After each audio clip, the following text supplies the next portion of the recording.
Совет режимі девірінде құрбанларының сайысы эсапқа алынмайжақ дәрежедедір. Эм зиялы, эм ади татар біле уйдурма себеплері иле қабатланып жазаланайды. Архивлерде ватандашларымыздың бинглерже адлары, ади адам, койлы, яда саде бір ишчіні, советлерге қаршы япқан тешвиқат için, яда контрреволюцион тешкілятның азасы оларақ қабатлай өлдірі еділер. Белки өлімден бетер олған лагерлерге йолла еділер. Оларның чоқысы ise лагерлерде вефат етті. Вот тут находилось управление НКВД. Самая зловещая организация до военного периода.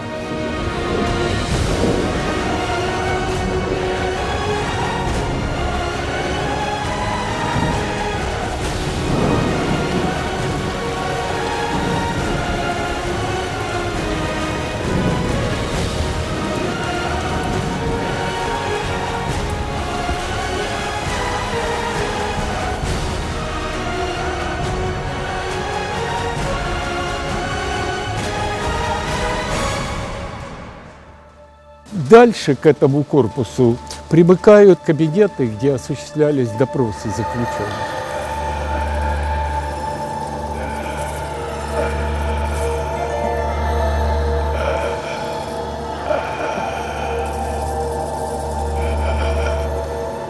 По иронии судьбы, они сейчас принадлежат цирку. Там комнатки, где проживают актеры, где гримерки. Вот судьба их сохранила, эти помещения. И мне довелось встречаться с человеком, который привел меня в такую вот комнату и сказал, что здесь его допрашивали. Это было в 1952 году. И почти там, ничего не изменилось, такая же комната. Біздер бұ ерге кене қайтып, цирк мудирінің разылығынан Владимир Поляковның тариф еткен еріні чықармаға істедік. Циркның азбарына кіріп, бинаның артындан айланып, шу НКВД бинасының сақ диварыны ве янында тұрған evini көрдік. İçinde тек бір uzun аят ве екі тарафтан бір чоқ кичик odалар бар. Бұл қапының артында küçük odacıqta sorgular keçi еді. Хиналу ве чекиштірулерден dayanmay бірçok şahıslar tamam bu yerde can verdiler. Тарихи НКВД бинасына кене қайтып, мағазға кірішіні қыдырдық. Амма о қапалы тұрмақта, сайыбыны да тапамадық. Ләкин шу бинада ерлешкен китапханенің хадимы Стелла ханым о мағазны көрген еді. Эти подвалы в настоящее время неизвестно кому принадлежат. А в 20-е годы, тогда, когда здесь утром были белые, а вечером были красные, здесь находились пытки. То это маленькие камеры, закрытые совершенно, в которых хранили тех, кого надо было пытать и расстреливать. Это 20-е годы. Затем годы 37-е, 38-е, это то же самое. Это камеры, которые принадлежали КГБ, НКВД, и хранили здесь, так сказать, того, кого нужно было. В годы Великой Отечественной войны это все принадлежало эсэсовцам, немцам. И тут они ими распоряжались так, как считали нужным. Конечно, страшное все это впечатление производит, потому что камеры узкие очень. Я, так сказать, в глубину и не ходила, потому что неприятно. Просто сверху посмотрела, когда здесь были книги. Во всех городах есть места массовых захоронений репрессированных, то в Симферополе, в общем-то, никто не отрицает, все знают, да, расстреливали, да, но места никто не знает. В годы уже в конце перестройки я был один из активных членов мемориала, и тогда мы этот вопрос пытались уточнить, где же именно были массовые расстрелы. И как рассказывали люди, все сходились на том, что это было в Дубках. И вот то, что там потом немцы расстреливали, это только подтверждает, потому что эти места притягивают. Постоянно в одних и тех же местах происходили расстрелы. Но подобно тому, как с расстрелом в Катыни наши сказали, что мы никакого отношения к расстрелу польских офицеров не имеем, все это не мы, это немцы. Также и здесь вот эти все массовые захоронения, огромное число людей, они разновременные. И 1937 год, и 1944. То есть действительно там похоронены советские люди, расстрелянные и в 1944-м, и в 1937-м. И мне кажется, что это памятник должен быть жертвам тоталитарных режимов, памятник жертвам тоталитаризма. Кырымның кара деврінден соң Исмаил Гаспринскийнен келген Маариф ве Медениет көтерілігі сілінмес исімлер қалдырды. Жемаат эрбаплары, языжы, алим, ожа, рессамлар, амансыз үкімет ич кімсені тынч қалдырмады. Коммунист олған ве совет системасыны қабул еткенлеріні біле, үкімет садақатсыз кебі көрейді. Бұлардан ең белі Вели Ибраимовтыр. 1928 сенесінден соң Қырымда илім, медениет, мимарчылық абиделерінің йоқ етіліп әрекеті фаалештіріле. Бұндан соң диктаторлық, қабилетсіз жайлер қолына кече. Архивлерде çalışkan tarihçi профессор Дмитрий Урсу хайдеткен еді. Маариф ишлері қалқ комиссары Мамут Недим hakkında böyle айтылды. Pek medeniyetli insan, комиссия kölasa çıkara. Komitette çalışması için gelişmi. Ped İnstitutu'nun rektörü hakkında taraflama bilgili ve okumuşlu insan, gayet akıllı. Netice alğan vazifesine uymay. Yani okumuşlu ve medeniyetli insanlar indi gerekmeydi. Maksat onlarını yok etmek ve başka gayle insanlarını yetiştirmege gerek edi. Москвадаки Бутырка апсханесінде ичбір қабатлы олмаған эрбапларымыздың сайысы күн-күнден артты. Олардан Судақ Девлет банкының идаречісі Асан Алиев 1928 сенесі қапатылып, елінің соңында атылған еді. Тамам шу заман апыске яш шайыр 27 яшындаки Хамди Гирайбай алынған еді. 2 сенеден соң оны да құршынға тезелер. Оларнен бір сырада сияси жемаат эрбабы Халил Чапчакчы ве эдебиятшынас, маарифчы ве шайыр Абибулла Одабашны да атажак еділер. Амма екісіні де 1931 сенесі Бутыркадан 10 сене мүддетінен лагерге йоллайлар. Чапчакчының аят соңы белгісіз. Одабаш исе мүддетіні Салавки лагерінде кечірген. Оның де өлім тарихы белгісіз. Yazıcı Шефқи Бекторе шу қорқынчлы ерден сақ қалып чықты. Бірчоқ зиялыларымыз айны шу енді мешур олған Салавки концлагеріне yollanılған еді. Бұлар Milli Firqa işi бойынша 1928 сенесі апыске алынған Ожа Умер Азизов. Бір сенеден соң апыске алынған Ожа ве жемаат эрбабы Исмаил Фирдевс, Керчек сояды Керимжанов. Соңкесі лагерде текрар қабатланылып, 1977 сенесінде октябрь айында өлдірілді. Тамам шу концлагерде 1930 сенесінден берлі Ожа Усейн Балич болунайды. 1939 сенесі ise о азат алынып, Өзбекистанда яшай. Өлім тарихы белгісіз.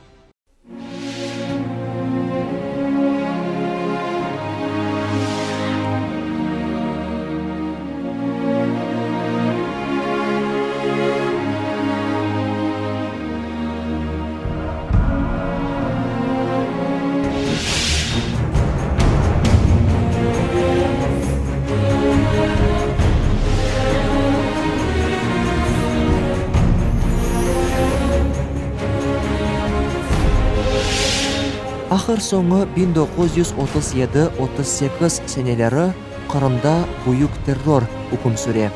Біріншілерден 1936 сенесі апыске Якуб Мунасив ве yazıcı Yeni Dünya газетінің муарирі Джафер Гафаров алыналар.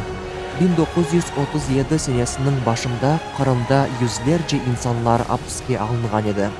Proletarska sokağında yerleşken bugün indi Pedr teşkilatının binasında evvel Ped İnstitut olgan. Bu okul yurtta Asan Sabri Ayvazov, Osman Akşohraqlı, Abdullah Latifzaze, Yakup Azizov ve institutun müdürü olarak Mustafa Bekirov çalıştılar. Bütün onlarını kurşunğa dizdiler. Tek müdür Mustafa Bekirov 10 yıl hapiste geçirdi ve hayatının sonuna kadar 1975 senegece Rostov'da yaşadı. 1938 senesi aprelinin 17'sinde bir gecede en korumlu ziyalalarımızın canlarını aldılar. Mahkemede Ayvazov, Badaninski ve diğerlerge karşı hiçbir vesika, hiçbir şahit yok edi. Olarga karşı hiçbir delil tapılmadı. Ama alçak sorgulardan soң olar artık kabatlı olganlarını tanıdılar. Mesela Tevfik Boyacıyev 9 kere sorgularga çağırılıp kabatını tanımады. Jafer Gafarov 19 kere sorgu etildi. Mahkemede kabatını tanımады. Orta tahsil mektebinin müdiri Барабашев апысты кыйналуулар нәтижесінде жан берді. Они обладали очень большим зарядом творческой энергии. И читая архивные документы, у меня сложилось впечатление, в частности в сюжете об Амдиге Райбае, что как будто эти люди ощущали краткость своей жизни, которая была отпущена им историей. И они изо всех сил торопились жить, они торопились творить, они торопились посвятить себя делу народа. Ну, достаточно вспомнить, что, например, Асанов становится народным комиссаром просвещения Крымской ССР в возрасте 28 лет, то есть совсем молодым человеком по нынешним меркам, и он возглавляет всю сферу народного просвещения в Крымской автономии. Однако и старшее поколение интеллигенции, например, Асана Сабрия Айвазова и упоминавшегося Асанова и Мурата Мамутмнидима, к сожалению, поглотил большой террор 37-38 годов. 1944 elbette bizim milletimizin başına gelgen en büyük faciadır. Ama o faciadan inanınız 1936-38'nin faciası pek de az değildir. Elbette bunda April 17 bizim için bir simbolik tarih. Pek çok ziyalılarımız o tarihte atıldılar. Vahşilercesine atıldılar. Ama ondan o güne de ondan sonra da atılgan, Stalin'in lagerlerinde çürüp ketken, yok olup ketken sayısız insanlarımız oldu. Hepsinin aziz hatırası o günde büyük hürmetle, ihtiramla egilem.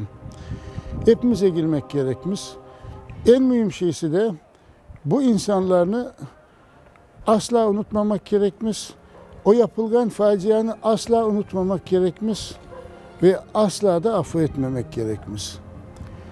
Eğer biz bundan sonra bir millet olarak var olmak istesek, onların hatırasını bilmek ve onların yapmak istediğin şeylerini devam ettirmeye mecburumuz. Endi kıvamına kelgende, endi yaşına kelgende, yani 30-35 yaşına kelgende, endi yazmağa başlaganda, endi büyük eserler yazacakta, büyük eserler icat edecek vaktinde şu arada kurşunga dizildiler, şu arada öldürdüler. Bizim halkının yani bütün geleceğini, belki de büyük geleceğini edebi cihetten eğer bakacak olsak büyük geleceğini vurup yıktılar. Şimdi ne yapmak gerekmez? Mana bu şeyler, onlar da bir şeyin serveridir işte, bir şeyin timsalidir. Allah bizge nelerdir demek isteyeyim. Şu acaba şu birlikte çağıra değil mi? Acaba biz şu ileri gayeli insanlarımızla onlarga bir ayrıca yanaşmak gerekmez. Onların yapkan şeylerini ayrıca kaydetip kalmak gerekmez degen şeyini bildirmeyeyim acaba. Onlar yapkan şeylerini bizler toplap gayrı baştan, taze bir ayınık baştan belki öğrenmek gerektirmez. Bekir Çobanzade ne di? Şimdi yıllar geçken son Tatarını kıdırıp başlagandan son men aldığınızga çıkarman di. Nasıl çıkacak? O adam ölgen kemikleri ya saklanıp kaldı ya yok.